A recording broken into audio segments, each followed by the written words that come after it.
นใหญ่โตเลยมันนั่งนัดว่าใจตัวเดียวนี้กูแล้วไปนั่งข้างหลังแบ็คกราวด์เพื่อจอยว่าถึงแบ็คกราวด์คืออะไรเสียงประกอบว่าไม่ได้จ้าไม่ได้ที่จะร้อนใหม่ๆนะพี่เจ้าเดี๋ยวอยากจะเอาอ่ะได้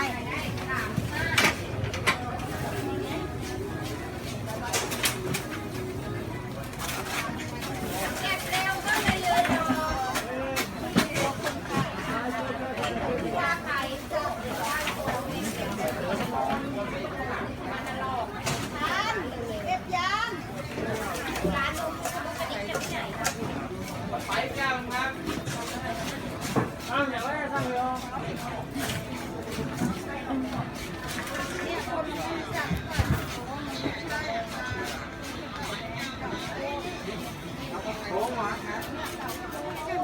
那11点关就开过来了，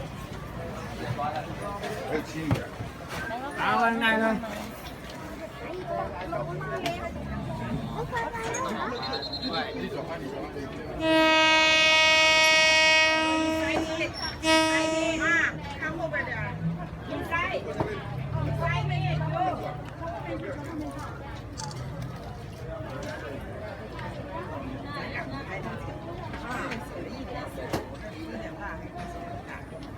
ฮัลโหล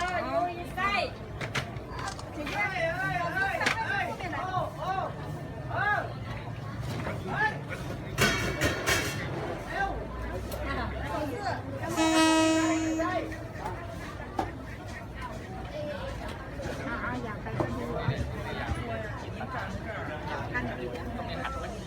เฮ้ยปังมาไปไหนวะ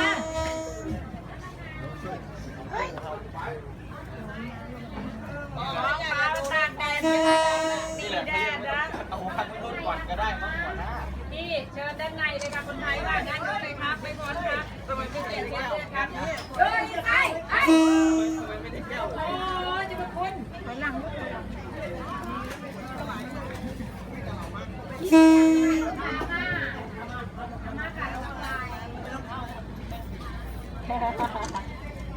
เนี่ยโหเนี่ย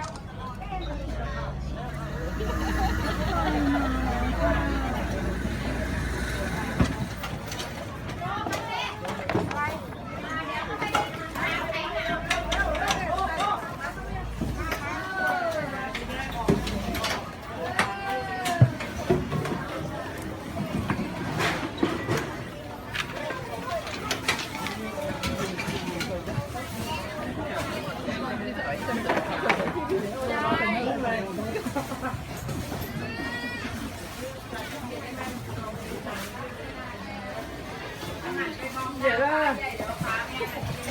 เดี๋ยวขอว่าเจอก่อนยาวไหมอ่ะ